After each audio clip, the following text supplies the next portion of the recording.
Hi everyone, it's Ardith, and today I've got some tips for making multiple cards using some of the newest Essentials by Ellen goodies. I made 8 of these nice meter interactive cards with the holiday characters elf and the retro holiday greetings set. I know you're wondering why I would make multiples of an interactive card, but I thought it would be an interesting challenge. Let's see how I did. To start, I cut 8 card bases for 4 1/4 by 4 1/4 inch square cards and 8 4x4 panels for the meter. My first tip for making multiples is to do everything in an assembly line fashion. So my next step was to use a score pal to score all 8 of the cards. And then I used my Misty and some VersaFine Onyx ink to stamp the interior sentiment. The Misty makes it really easy to stamp in the same place every time. And I guess that's my second tip. Use a stamp positioner to help make that assembly line process as simple and efficient as possible. Tip number 3 comes as it was time for me to stamp and cut 8 of the little elves. If you're going to stamp something 8 times, why not stamp 4 somethings while you're doing it? A little extra work positioning the stamps in the Misty so that you can get 2 impressions on one panel without moving the stamps is well worth it, even if I wasn't using the other characters today. And when it's time to cut out all of these characters, here's tip number 4 that I learned on YouTube. I created a little web of purple tape between all the dies. Because I used my Misty to stamp them all, having the dies in the same place saves the repositioning each time. Now it's not 100% and sometimes the dies shift a bit, so be sure to double check the positioning each time before you put them through your die cutting machine. But I used that same poor web 8 times. By the end, it was really suffering from purple tape fatigue, and probably 6 would have been a better number of passes through my Gemini Junior. But I pressed on, and I definitely got my money's worth out of that tape. Now I have 4 little piles of 8 of each of the characters. I only need the elves today, and you can see me use the rest of these guys in my Innovations with Ardith video on the Ellen Hudson channel on August 17th. I'll link it below once it goes live. Next up, tips for coloring the multiples. First tip, line them up and do all of one color at a time. Keep them close together so you're not even moving your hand around too much. Next tip, limit your colors and the amount of blending.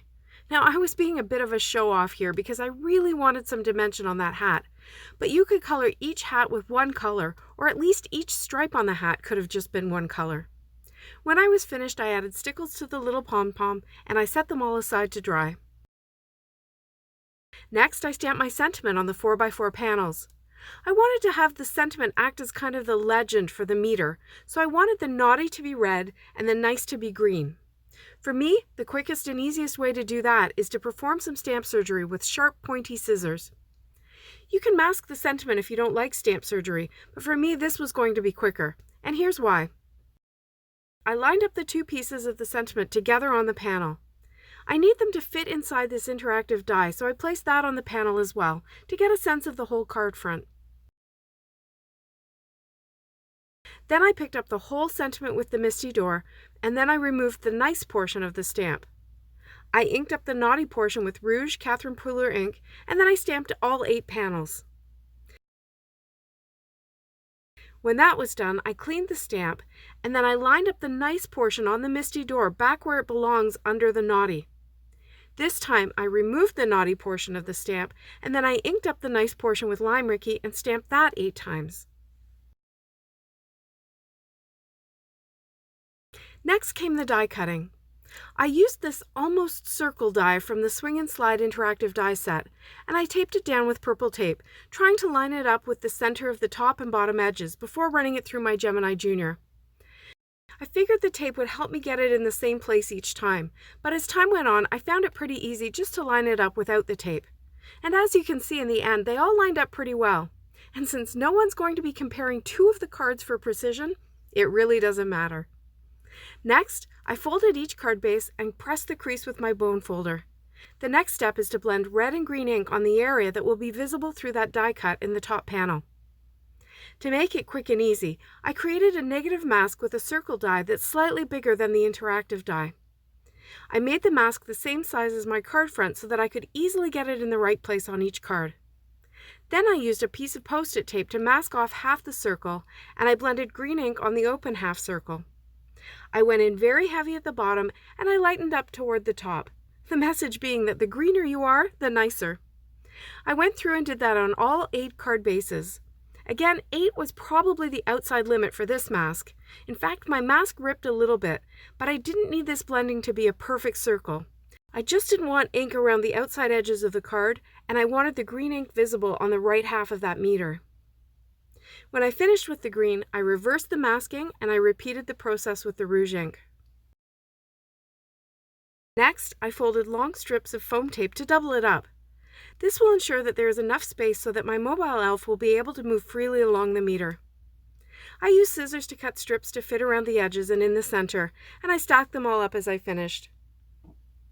Now these little dots are going to be the pieces that help the elf move.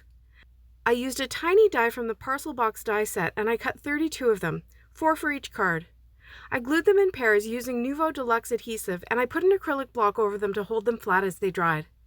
I think you can buy little plastic slider parts from MFT stamps, but I don't have them, so I use these instead. Okay, now it's time to assemble.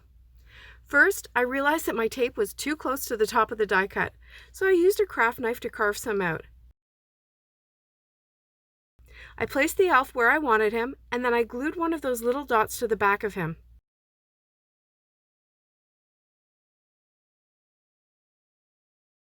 I added a small piece of foam tape on top. The thinner the foam tape, the more freely he will move. And then I attached another doubled up dot to the back. Now here's how I made sure that the meter on this particular card would always go to the nice side.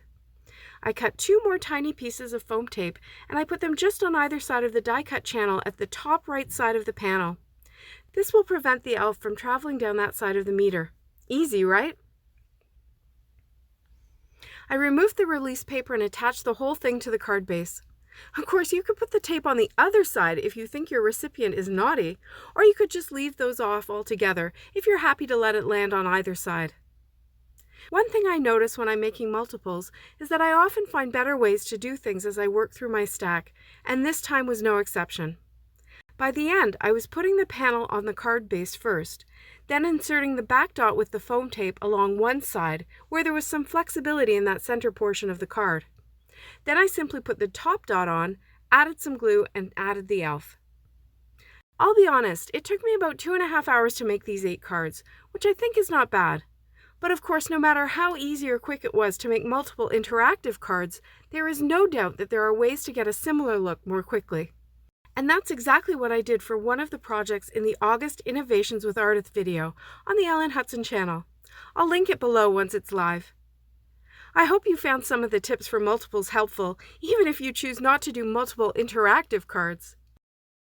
If you enjoyed this video, please give it a thumbs up below and subscribe to my channel for more inspiration.